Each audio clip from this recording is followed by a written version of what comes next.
I'm also giving thanks to my spiritual father, Kinish Hanapakal. I am here to do your work, and I thank you for your continued energetic blessings and support. Greetings, I am Crispy. Really, a Gaian, Mayan, Pleiadian emissary of light. Really. Een Lak'esh, Alakin, I am, you are God-sciousness. Today I'm very excited to do a video about Brooke Shields and her mother, Teri. Now, I have to be very honest. I don't watch a lot of Hollywood movies, and I really don't think I've seen any movie with Brooke in it. Sorry. Everyone in Hollywood now is going, but hey, whatever. I've never read any of your books either, Brooke, and just in preparing for this video, I took a quick glimpse and a glance at a few websites. First, on my wall, Facebook wall, something popped up about Oprah Winfrey and you and your series, and so I was like, oh, there was trouble with her mother? Interesting. I wonder what their Mayan birthdays are. So, yeah, that's how I do things. And when we take a quick look, first of all, I'm not going to give a lot of background information, but this is the Mayan calendar, and when you think about it stacked up many times, there's the DNA link. It does also happen to perfectly fractalize into the precession of the equinoxes. So it's galactic and DNA. Nothing else like it on Earth. Isn't that cool? Now, every human being is a combination of one of these 20 glyphs and one of these 13 tones, as I call them. That's 13, that's 1, that's 12. And according to a vision I received in meditation, this is me standing on my Mayan birthday, and there are my 4 guides. Everyone has 4 guides. So when you look just at the glyph and tone upon which you were born standing, as we say, in Mayan embodiment, it's not all that revealing. And for you, Brooke, you were born on tone 1 of the offering glyph, which I call initiating offering. Your mother was born on tone 10 of the glyph that I call dusk, so she was manifesting dusk. You could also say manifesting dreams. Ha ha ha! Ooh, does that ring in a little bell for you, ding-a-ling? Yeah, I think it is, right? Manifesting dreams. Manifesting people, tone 10 is 2 hands. This is 5. You, Brooke, are tone 1, which means unity. It means everything. It's a lot. It's everything. And tone 10 is the 2 hands, like I said. And 2 hands making deals is a big part of all people born standing on tone 10. And then the glyph that I call dusk is sometimes called night in some regions. It's called dawn in some, but for me, dawn is like, well, 10 minutes later, there's the sun, so I don't call it the dawn. You could say they are bringers of the dawn. And you would be correct. Now, so your glyph, Brooke, offering, these are the people who make offerings at altars. They pray. They believe in karma, and they believe in divine retribution, as it were, but also paying back themselves and getting paid back. They want things to be equal and balanced. And tone 1, if we think of time like this is the 13-day cycle starting with tone 1. It's like a micro big bang. It pushes all this energy, and everyone born on tone 1 is therefore a teacher of the 12 tones that come after. Now, that's the most basic surface layer. You are initiating offering. Your mother was manifesting dusk, manifesting dreams. And it's only when we look into the deeper level, showing the 4 guides, that we see an incredible connection between you two. So here we go. This is, first of all, your empowerment circle, Brooke. You can see right away there's harmonizing dusk as your divine masculine guide. Now, that's a 1 out of 20 chance. It's not your mother's tone. She's tone 10, and you have tone 8 there. But it's still 1 out of 20, 5% chance. Now, we'll talk about your other guides in a moment, but one of the most fascinating things about Mayan astrology is that whoever has their divine masculine guide, that means you are their divine feminine guide. Isn't that incredible? Do you see the harmony of divine masculine and divine feminine that is completely woven into the Mayan calendar?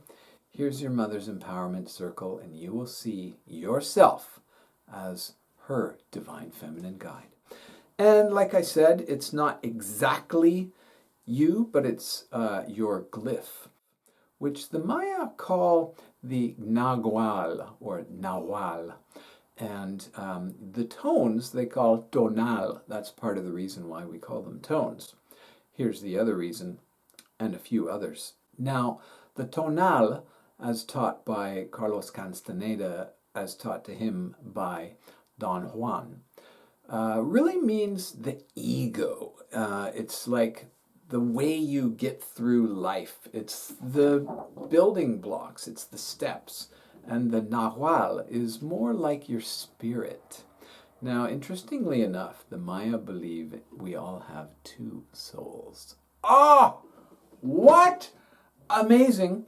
One of them is permanent and basically not deeply affected by anything that happens here on Earth. And the other one is the soul that comes into this body, or the part of the oversoul or the bigger soul. There isn't a direct translation. Don't quote me on this. Okay, quote me if you want.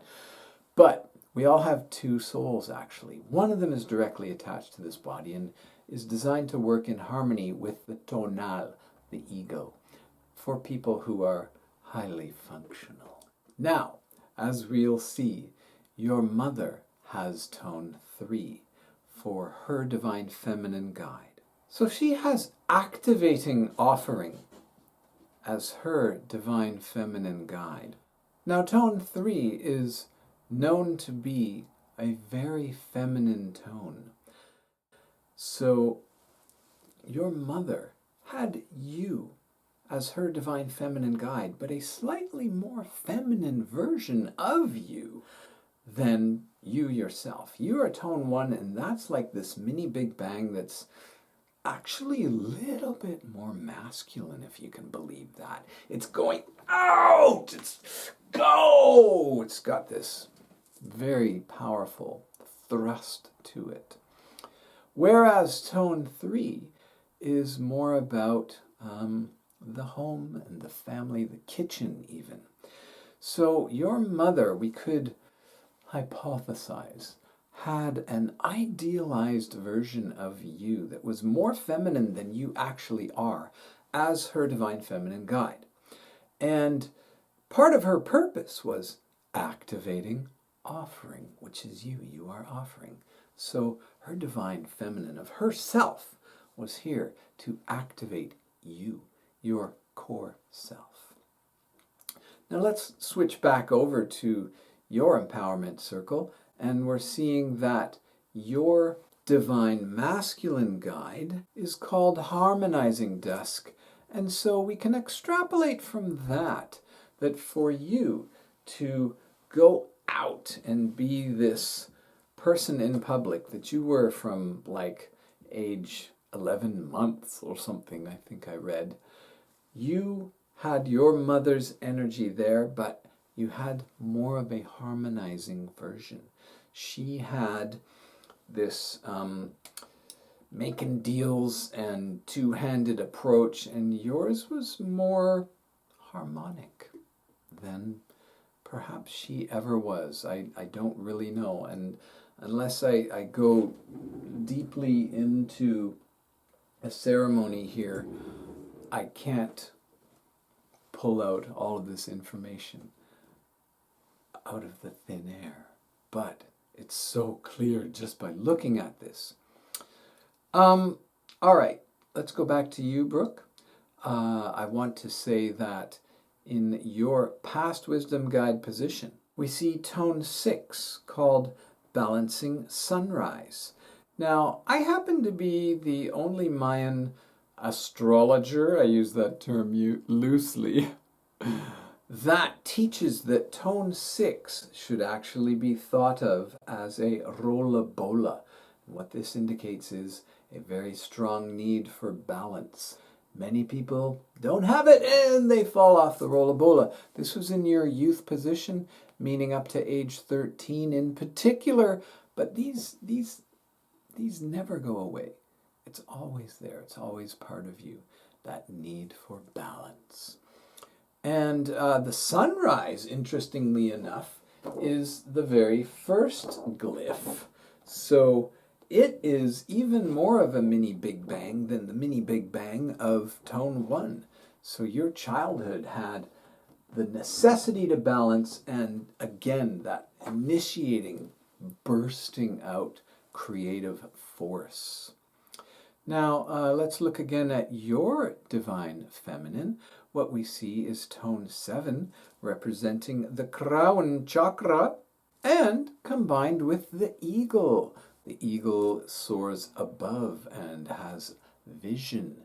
And tone 7 eagle, who is that? Let me think. Who is tone 7 eagle? Oh yeah, it's me. Can you see that? There's a 7 up there. Maybe this was why the post from Oprah jumped out at me. I had no idea, of course, but Brooke, I am your divine feminine guide. And a few other awesome people, by the way. Yes, we all have the same Mayan birthday. Now, what I can tell you about us eagles is that we have a tendency towards escapism, or at least flying above, flying away sometimes. But tone 7 again, crown chakra. All of us reflecting eagles have that vision of the crown chakra, and that really everything else is just everything else, if that makes any kind of sense to you. Now, let's slide over across again to your divine masculine. Remember we had 6 here, 7 here, we got tone 8 over here. Oh, that means tone 9 is your future vision, but let's get back to your divine masculine, Brooke. Again, it's your mother, it's tone 8, it's harmonizing dusk, harmonizing dreams, beautiful. I can tell from the 20 minutes I spent reading before making this video that you had a dream of harmonizing things with your mother your whole life, and perhaps you did even achieve that, maybe more than most, by the time she left this physical body. So, quickly going on to your future vision guide, which is tone 9. 9 represents the 9 months of gestation. Isn't that interesting? And your glyph here is called Gaia. Wow, that's very birthing, very creative energy, isn't it, for your future vision guide, which took more of an effect after the age of 42. Age 42, by the way, is the only time your Mayan birthday lines up again with your Gregorian birthday. And that's actually only true for 50% of people, because of the leap year day sort of nudges half of the planet off by one day. And I just checked yours, and your birthday is exactly on your Mayan birthday. When you turned 42 was your Mayan birthday. But what that does is it anchors in your future vision guide, especially until age 52. So I don't know what age you had your daughters or whatever, but this patient, this pregnant, this mothering, nurturing Gaian energy came through for you.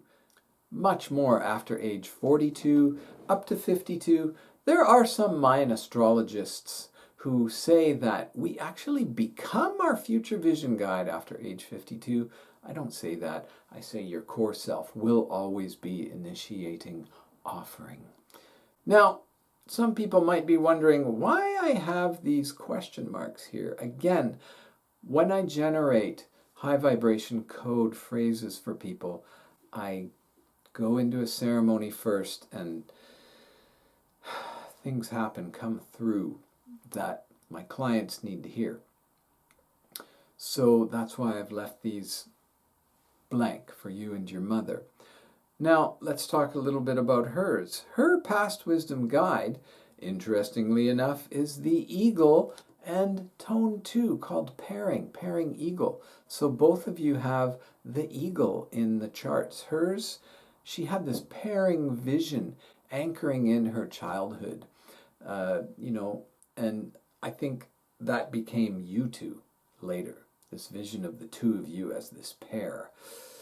I think it's safe to say. And again, the up to age 13 thing, that's just a generalization. It never goes away. Your past wisdom guide is always there. It never goes away. Your childhood is always within you. You never did not have your own childhood, right?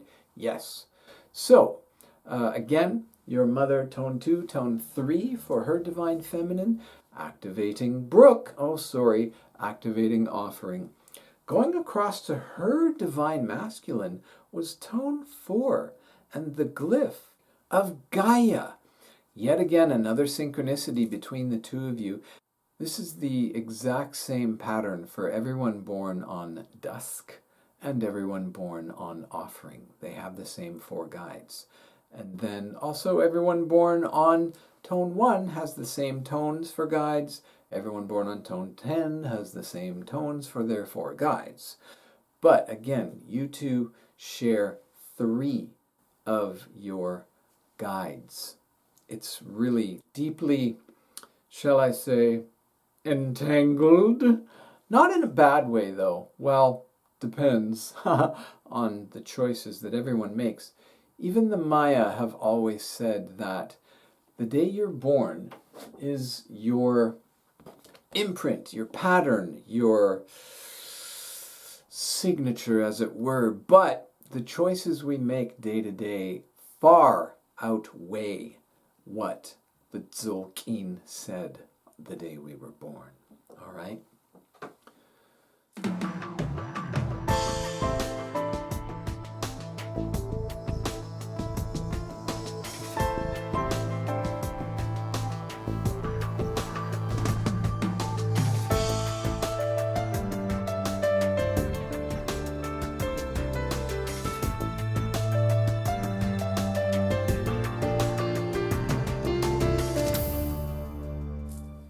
There are propensities, there are possibilities and likelihoods, yes, but it's the choices we make day to day that far greater affect our life. Now, one thing we also need to look at is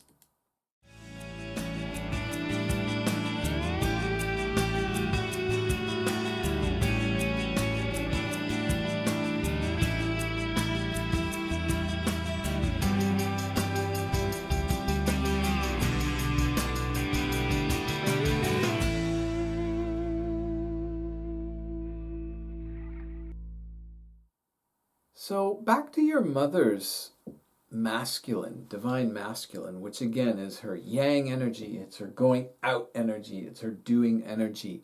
It is tone 4, which means stabilizing, so she had that Gaian energy, stabilizing Gaia energy as her outer face, her public visage, that's a French word. And it also means how people saw her, in a way. So she could pull off this stability that people saw, and they instantly recognized that in her. Now, let's move on to her future vision guide. So 2, 3, 4, 5. 5 is empowering. It's the hand that gives power to others, hopefully oneself first. And it seems like that may not have always been the case for your mom, but hey, that's probably true for 90 some odd % of humanity. And she had the glyph called monkey here.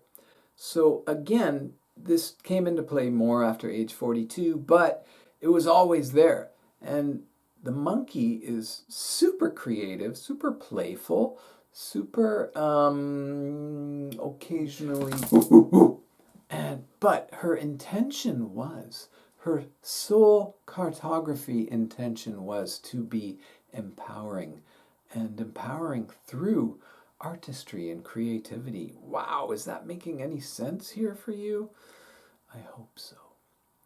All right, so one of the most fascinating things about Mayan astrology is that you can combine two people to make a third spiritual entity. And that's simply done with ratio and proportion. Let's simplify it. It's done with easy math. Brooke, you were born on the 9th glyph. When I go to the 9, and your mother was the 3rd glyph. 9 plus 3 is 12. The 12th glyph is the traveler, this yellow guy right there. And when you add 1 plus 10, you get 11. And oh yes, I happen to be the only person in the world right now that teaches that tone 11 necessitates standing on a double-stacked rollabola. Is that ringing a little bell for you? When any two people combine to make tone 11, it's challenging, more so than any other tone. And also for you two, you combined to make a yellow glyph. Now, you, Brooke, being red, this is a physically earth-based energy. Yellow is fire, so the way that I picture that is a bonfire. When there's enough wood and enough flame, it's a great balance. Your mother, being born on a blue glyph, that's water. Water and fire make steam, and it's less of a easy relationship. So what I'm talking about is the two of you, when the two of you came together as one unit, it was a little bit easier for you to be in that than her, according to the water and fire versus the wood and fire calculations. So tone 11 is called resolving, and the two of you make resolving traveler as your combined third entity, we'll call it. And resolving is to make a resolution, definitely, to make promises. The traveler is, I call it the happy camper glyph. They are sunny, they are bright, they like to go out and tell stories. And again, you had that deep necessity for balance, the two of you. It's like the two of you were standing on a double-stacked rollabola holding hands, and you had to maintain that balance with each other and to present yourselves to the world. Now, let's look at the past wisdom guide for this resolving traveler. Here we have tone 3, which is very comfortable for your mother, and the glyph of the seed. Now, the fascinating thing about this activating seed is, I also like to call it activating star seed, and that is Dolores Cannon. Whoa. So somehow I'm just bringing in this past life energy into your past wisdom guide of the combined birthday of you and your mother. Wow. Activating seed. So here we come into tone 4, which is again very comfortable for your mother. That's her divine masculine guide. And it combines with the glyph of the obsidian mirror and knife for the divine feminine guide of you two. Now, this glyph is not particularly feminine. I mean, it's kind of really neutral. There is the mirror aspect to it, so you two looking into each other, that divine feminine, it's right there, but it's also the knife, necessitating boundaries. All right? Also, in most people's cases, necessitating cutting cords. But you've got the tone 4 there, which I haven't mentioned yet, but that color green means the heart chakra, just like your mother's tone 10. And that again comes from this vision, which I also received while meditating. Anyway, let's move on to the divine masculine. We've got tone 5, again, very familiar to your mother, empowering. And the glyph here for the outer face of the two of you. Now, I know we're going very multi-dimensional here, and most people can't grasp all of this, and that's fine. The glyph is reincarnation. Again, so you've got Dolores Cannon as your past wisdom guide, and then here you've got empowering reincarnation as your divine masculine guide.